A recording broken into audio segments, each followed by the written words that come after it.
Aujourd'hui, le défi est de maintenir sa puissance et sa fluidité au moment où les tours s'accélèrent, même des fois de façon dramatique. Et une fois qu'on est capable d'appliquer cette clé de lecture-là que je vous propose, on peut l'appliquer même à des tours qui sont très très lents et vous allez voir comment, normalement, nos tours devraient en être améliorés. Alors, lorsqu'un tour accélère, lorsque la musique devient de plus en plus rapide, par exemple dans une valse de Biagi ou d'Alberto Castillo, où ça va de plus en plus vite.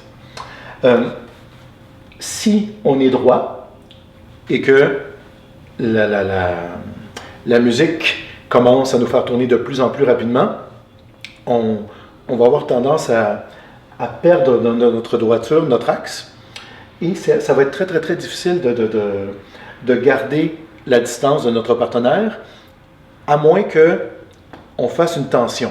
Sauf que si on fait une tension, le cercle ne sera plus fluide. Avec des tensions, le cercle va commencer à ressembler à des lignes et la fluidité, elle est rompue.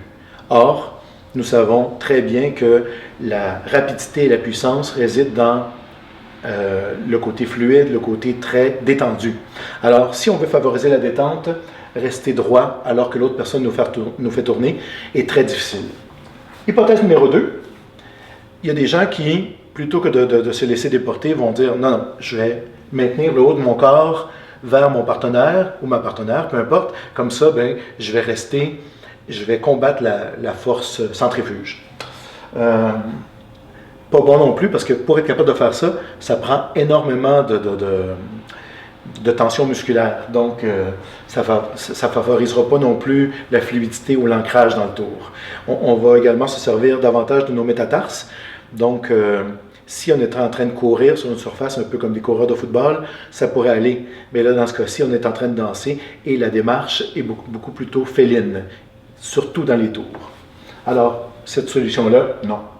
L'autre solution, c'est de se dire, on fait un petit peu comme dans les colgadas, comme certaines personnes font dans les colgadas, on va laisser notre bassin plus proche, comme c'était du tango international ou tango ballroom, et là, en tournant, étant donné que le bassin est la partie la plus lourde de notre corps, on va garder cette stabilité. Bonne chance pour la fluidité, par contre, ça va créer des tensions dans votre colonne, c'est pas une position qui est, à moins que vous arquiez en banane, et là, ça va être très difficile de garder le rond, parce que vous allez vous éloigner, votre centre va vous éloigner, vos pieds vont être en train de décrire un cercle, mais votre centre qui est plus loin, lui décrit un autre cercle, et votre tête décrit un autre cercle encore. Donc, très très très difficile de maintenir la fluidité et la puissance avec cette position-là. Donc, si ce n'est pas option 1, option 2 ou option 3, la dernière option, c'est de déployer nos ailes. Donc, nos muscles les plus grands, ce sont nos dorsaux. Donc, l'idée, c'est de faire comme si, prenez appui sur vos deux jambes et faites semblant que vous avez des ailes. Vous pouvez vous imaginer un oiseau, un mutant, ce que vous voulez, mais vous avez des ailes. Pour les filles, ça devrait commencer à peu près là où il y a votre attache de brassière, et pour les gars, ça commence là où on aurait des ailes. Je n'ai pas d'autre image. Alors, une fois qu'on déploie nos ailes, qu'est-ce qui arrive? On est encore très ancré, même on est plus ancré encore, mais ça fait comme si on avait un ballon ici. Ça fait comme le ballon, c'est comme s'il croissait. Et donc, en ayant ce genre de banane inversée, pas par en arrière, mais par en avant, donc ici je suis droit, ici je déploie mes ailes, autant dans un rôle que dans un autre, hein, ce qui est bon pour Pito est bon pour Minou, on s'en souvient.